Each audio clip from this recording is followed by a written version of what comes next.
João capítulo 7.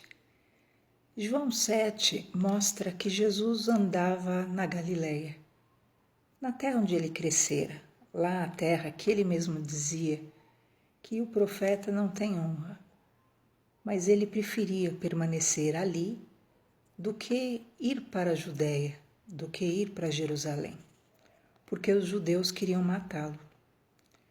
E diz então que os próprios irmãos de Jesus, os próprios irmãos, os outros filhos de Maria que nasceram depois, começaram a dizer para Jesus: sai daqui, vai para lá, vai para a Judéia, para que os seus discípulos vejam as obras que você faz. Se realmente você faz isso, manifesta-te ao mundo. Você já pensou? Jesus é sofrer, o próprio Deus em carne, né, sofrer esse tipo de desdém, né? Diz que os irmãos dele não criam nele, por isso falavam dessa forma com ele. O desmereciam, né? Zombavam, desfaziam realmente dos seus ensinos, dos seus feitos.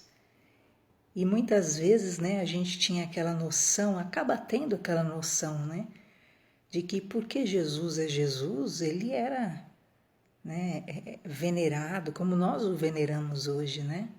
Como nós o adoramos.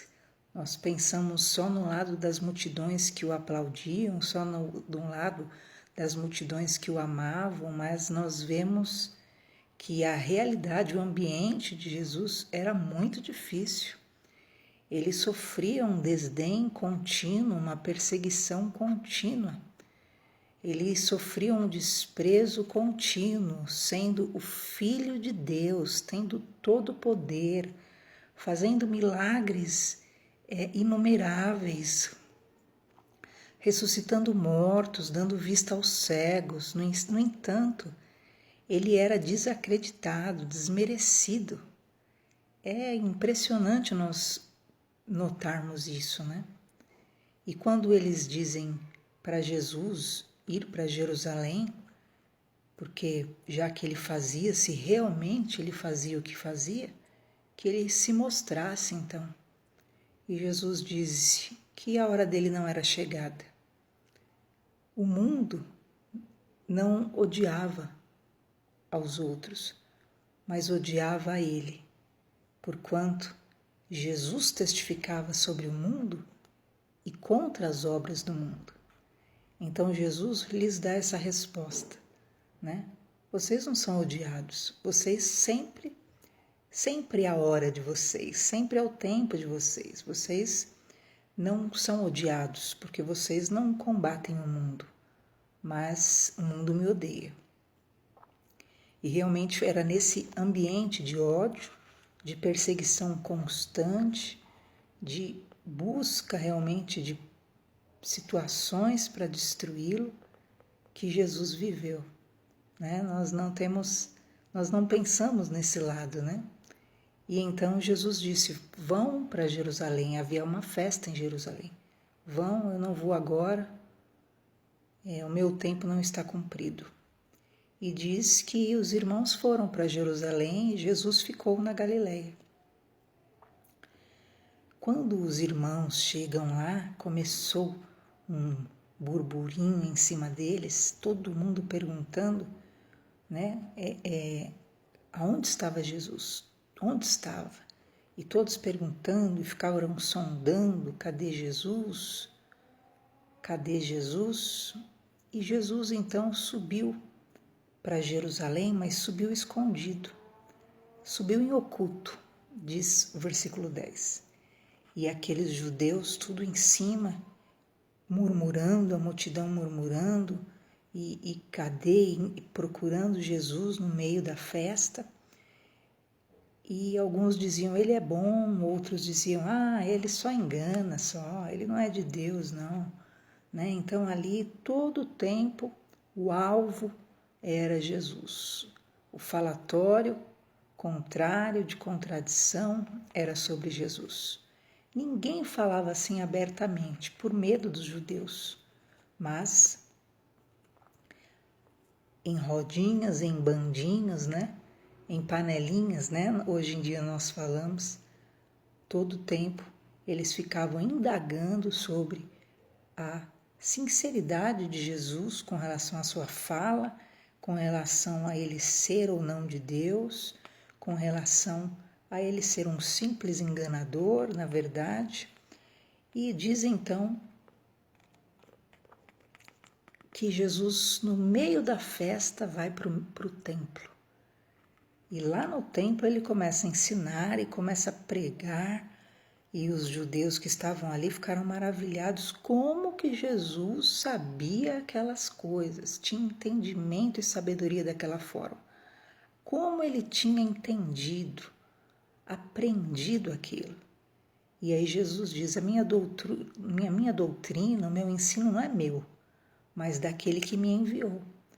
Ele não falava de coisas que ele criava, ele falava do que era de Deus, ele falava da palavra de Deus.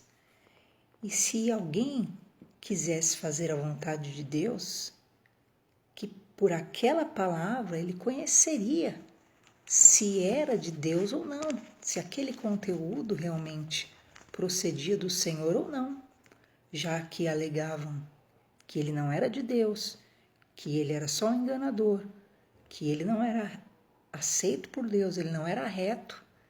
Então Jesus diz, quem fala de si busca a sua própria glória, mas o que busca a glória daquele que o enviou, esse é verdadeiro. E não há nele injustiça. Ou seja, Jesus não ia para o meio, né, das conversas, para o templo, para falar de si. Né? Eu, não. Ele buscava dar a glória àquele que o enviou. Ele buscava levar as pessoas ao Pai. Ele buscava tornar o quê? Aquilo que era a comunhão das pessoas real com Deus. Ele buscava realmente restaurar o relacionamento dos homens com Deus. E essa é uma marca notória daqueles que são verdadeiramente interessados pelo reino, né? Não é falar de si, mas é falar daquele que o enviou. E ele não buscava a própria glória, ele buscava a glória de Deus. E então Jesus fala, Moisés não deu a lei para vocês? Vocês não a observam?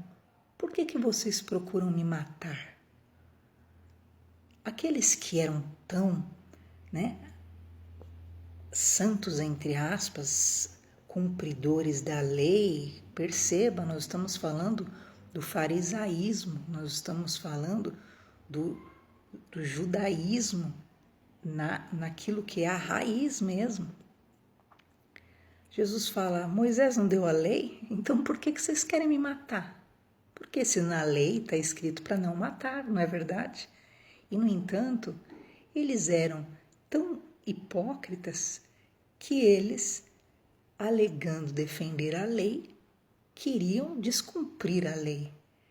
E então, a multidão nessa hora respondeu, tens demônio. Falaram para Jesus, quem é que procura matar-te? Olha só, todo mundo sabia, você vai ver nos versículos posteriores, que todos sabiam que queriam matar Jesus. Mas aquilo que é realmente, né, a situação do coração daqueles homens, qualquer coisa, a culpa era do demônio, né? A culpa era do diabo que estava em Jesus. Você tem demônio, estão falando isso para Jesus. Quer dizer, quando Jesus falou, por que vocês querem me matar? Vocês não são cumpridores da lei?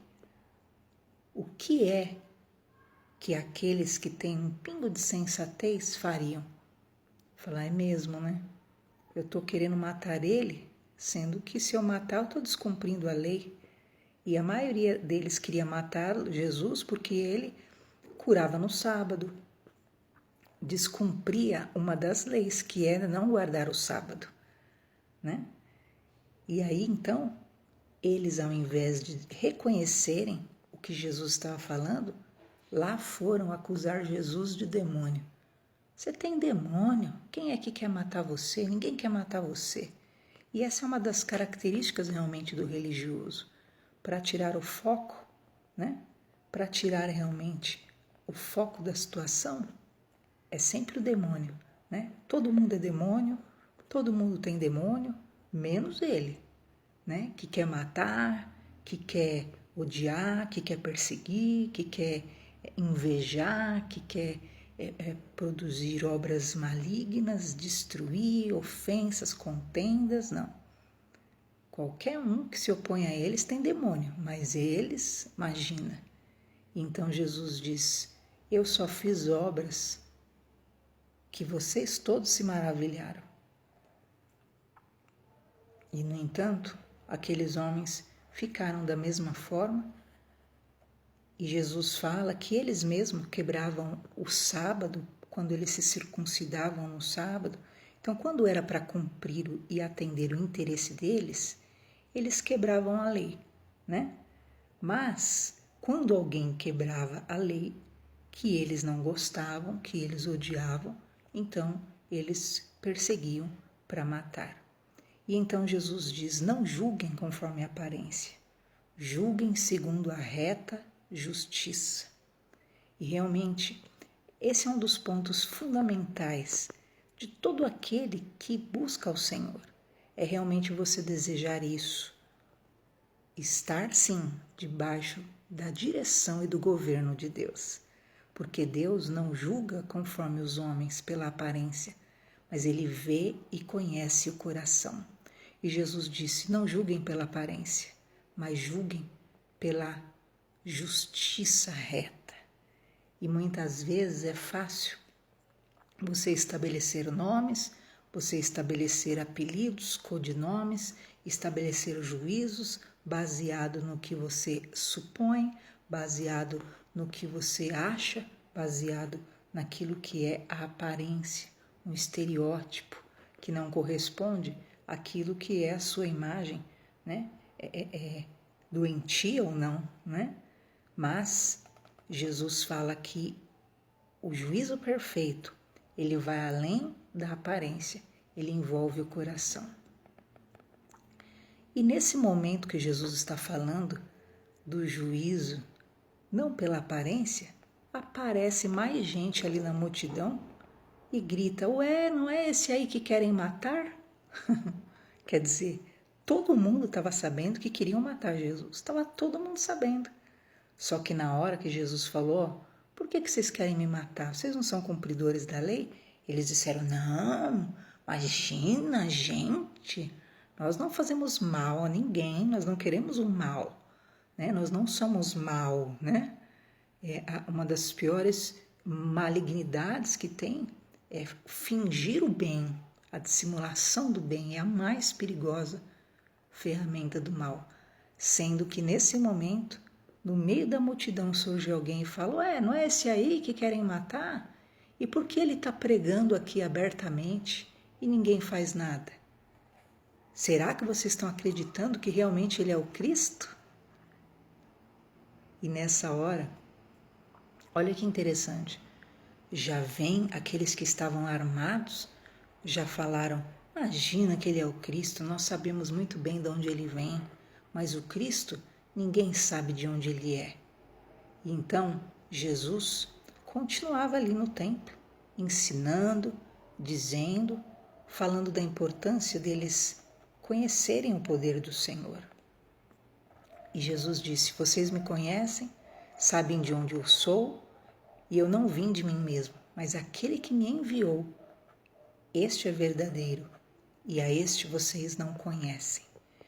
Os judeus alegavam que sabiam de onde Jesus vinha, porque eles achavam que Jesus veio da Galileia. Então, eles falaram, não, esse aí nasceu na Galileia. Todo momento eles desfaziam, porque Jesus era da Galileia. Mas Jesus falou, vocês não entendem, eu não vim de mim mesmo. Eu não estou aqui atuando por mim mesmo, mas aquele que me enviou é verdadeiro, e a esse vocês não conhecem. Por quê? porque embora fossem religiosos, eles não conheciam a Deus. Mas Jesus fala, mas eu conheço a Deus, e dele sou, e ele me enviou. Então essa questão da identidade, de realmente saber quem era, de saber o relacionamento que tinha com o Senhor, não deixava que este homem, que era tão perseguido, que era, tão fiscalizado, era todo tempo gente procurando um erro nele, todo tempo precisavam achar uma coisinha e o que falavam com ele era para tentar achar provas contra ele, o que perguntavam e o que andava junto, tudo era sempre em prol de prejudicar Jesus, de achar algo contra Jesus. Viviam com uma lupa em cima de Jesus durante os 3 anos de ministério dele. Imagina só que ambiente terrível. Jesus estava ali como um humano, ele era perfeito, nele não havia pecado algum, mas imagina qual ser humano que diante de alguém ficar em cima de você o tempo todo não vai encontrar alguma falha ou alguma situação para tentar destruir a sua vida. Diz então que procuravam prender Jesus, mas ninguém lançava a mão dele, porque ainda não era chegada a hora. Então, embora houvesse as tentativas, embora houvesse a intenção, embora houvesse todo um trabalhar contínuo pela destruição de Jesus, eles não conseguiam efetivá-lo porque não era ainda o momento e Deus não permitia. Muitos da multidão creram em Jesus e diziam: quando Cristo vier, será que fará maiores milagres do que esse tem feito? E esses criam porque Jesus fazia coisas maravilhosas, queridos, e nós sabemos todos os sinais do Senhor. Como os fariseus ouviram que o povo estava acreditando muito e que sabiam que ninguém podia superar a Jesus, eles já se incomodaram, prepararam alguns sacerdotes para tentar prender Jesus naquela festa. E Jesus falou: ainda um pouco de tempo estou convosco, mas chegará o dia que eu não estarei mais convosco, e para onde eu vou, vocês não poderão ir. E já começa uma discussão, para onde será que ele vai que a gente não pode ir, Porque Jesus estava falando que ele ia ser glorificado, ele ia morrer, e ele ia ressuscitar, e ele ia ser glorificado, estar à direita de Deus, lugar aonde estes não poderiam ir jamais. Só que no meio de toda essa perseguição, no meio de toda essa murmuração, no meio de toda essa situação, Jesus foi esperando os dias e no último dia ele se pôs em pé no meio do povo e ele clamou dizendo: se alguém tem sede, venha a mim e beba. Quem crer em mim, como diz as Escrituras, rios de águas vivas fluirão do seu interior. Você já pensou?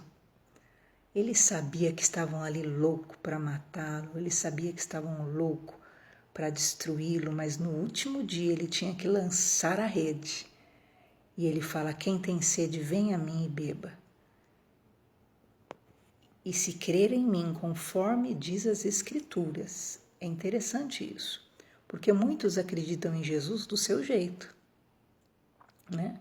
Acredita em Jesus que é só um mestre, acredita em Jesus que é só um iluminado, acredita em Jesus que é só um juiz, acredita em Jesus do seu jeito. Ele falou: quem crer em mim, conforme diz a Escritura, rios de água viva fluirão do seu interior. Então isso é muito importante para definir a sua condição espiritual. O que é que flui do teu interior? Rios de água viva? Se você crer em Jesus conforme diz a Bíblia, não é do seu jeito, não é o Jesus dos seus antepassados, não é o Jesus que te ensinaram, não é o Jesus pendurado no madeiro, não é o Jesus, menino Jesus, não é o Jesus das chagas, não. É o Jesus conforme diz as Escrituras. Há muita gente que dentro de si não flui rios de águas vivas. Não flui rios de águas vivas. Flui morte, flui pessimismo, flui negatividade, flui tormento. Você viu aquela multidão que vivia ao redor de Jesus odiando, querendo a morte dele? Queridos, Jesus só estava ali pregando paz, pregando amor, curando, libertando. E aquelas pessoas fluíam o quê? Fluíam ódio, fluíam maldade, fluíam religiosidade fria, hipocrisia, maledicência, difamação.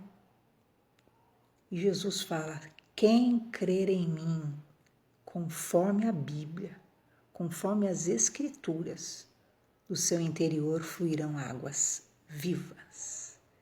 Então essas águas, que na verdade é o poder do Espírito Santo que flui do interior daquele que crê em Jesus, conforme Ele é. Tem um hino que fala: tal como Ele é, oh aleluia, verei o seu rosto, verei a Jesus, tal como Ele é. E realmente nós precisamos crer em Jesus, não o Jesus que nós estabelecemos, né?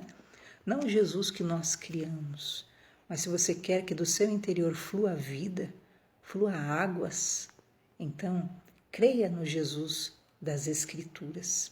E diz então que fluirá do seu ventre essas águas. Quer dizer, você vai ser uma pessoa que vai o quê? Edificar a outras. Você vai ser uma pessoa que vai o quê? Lavar as outras. Você vai ser uma pessoa que vai o quê?